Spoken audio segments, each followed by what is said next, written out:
कल हमने नमक का दरोगा कहानी के 2 प्रश्न पढ़े थे। आज उसी क्रम में हम आगे के प्रश्न पढ़ेंगे। प्रश्न कहानी नमक का दरोगा कहानी के लगभग सभी पात्र समाज की किसी न किसी सच्चाई को उजागर करते हैं।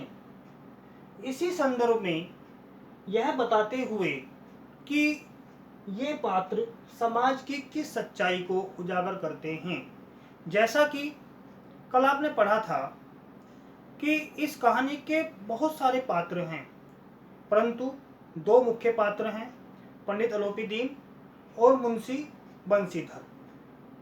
लेकिन जो गौण पात्र हैं वह समाज की किसी न किसी सच्चाई को उजागर करते हैं। इसी श्रृंखला में कुछ इसमें पात्र हैं जो इस समाज की सच्चाई को बताते हैं या इस समाज के लोगों के बारे में बताते हैं कि वो मानसिक रूप से कैसे हैं, कैसे उनके विचार हैं, क्या उनका सोचना है। उसी क्रम में सबसे पहले आता है इसमें वृद्ध मुंशी। वृद्ध मुंशी कौन थे?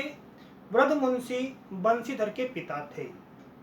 घर गृहस्थी के बोझ के तले दबे हुए थे, बूढ़े हो गए थे, शरीर जर्जर हो चुका था और रिश्वत और बेईमानी को जीवन का एक अंग मानते थे। और वह कहते थे कि यदि ये व्यक्ति के जीवन में है तो वह एक अच्छा जीवन जी सकता है, वरना सामान्य व्यक्ति अच्छा जीवन जीने योग्य नहीं है। उनका मानना था, उनका कहना था। उन्होंने बंसीधर को समझाया कि देखो, घर की स्थिति को तुम समझ रहे हो, घर में बेटियां हैं जो घास फूस की तरह से बढ़ रही हैं, और नौकरी ऐसी ढूंढना जिसमें ऊपरी कमाई हो। उन्होंने अपने बेटे को बेईमानी और रिश्वत का पाठ पढ़ाया और कहा कि वेतन तो व्यक्ति देता है, परंतु ऊपरी कमाई को ईश्वर देता है, और ऊपरी कमाई से घर चलता है। वेतन को उन्होंने एक वेतन के बारे में कहा कि वेतन तो पूर्णमासी का चांद है जो केवल एक दिन रोशनी करता है और धीरे धीरे घटकर समाप्त हो जाता है।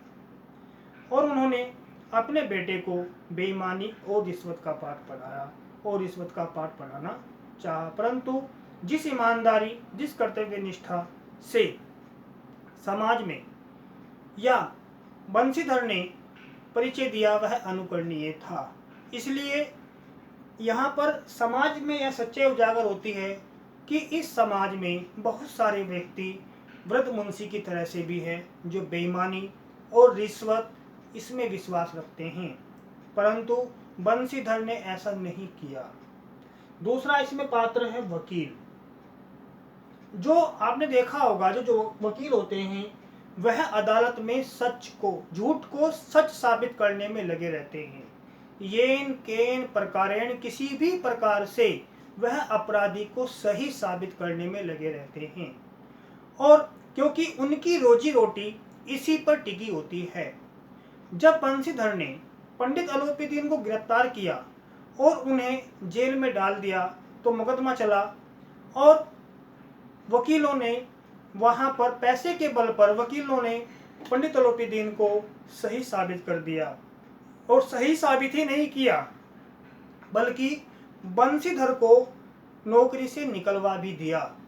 तो इससे यह साबित होता है कि जो बंसीधर व्यक्ति था, जो अपने कार्य के प्रति ईमानदार था, कर्तव्यनिष्ठ था, ऐसे व्यक्ति को उन्होंने नौकरी से निकलवा दिया जिसका कोई दोषी नहीं था, और जो व्यक्ति दोषी था उसको वकीलों ने सही ठहरा दिया और उसको मुक्त करा दिया, बाइज्जत बरी करा दिया, मुक्त करा दिया, और जो व्यक्ति दोषी नहीं था उसको उन्होंने सजा दिलवा दी, उसको नौकरी से बाहर निकलवा दिया। इसी क्रम में तीसरा जो पॉइंट है वो है शहर की भीड़। शहर की भीड़ तमाशबीन होती है और अस्थिर विचारधारा की होती है।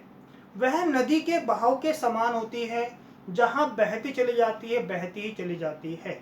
जब पंडित अलोपीदीन को बंसीधर ने गिरफ्तार किया तो लोग बंसीधर की तारीफ कर रहे थे, परंतु जब अदालत से पंडित अलोपीदीन छूट गए तो लोगों ने बंसीधर को बुरा भला कहा। क्यों कहा? क्योंकि पंडित अलोपीदीन की समाज में इज्जत थी, वो पैसे वाले व्यक्ति थे, संपन्न थे, तो इसलिए लोगों ने बंशीधर को बुरा भला कहा और उनको अपमानित भी किया।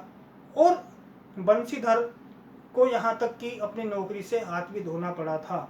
तो शहर की भीड़ की कोई विचारधारा नहीं होती, वह अस्थिर होती है, तमाशबीन होती है और नदी के भाव के समान होती है। जिधर बहती है उधर ही सब के सब लोग बह जाते हैं।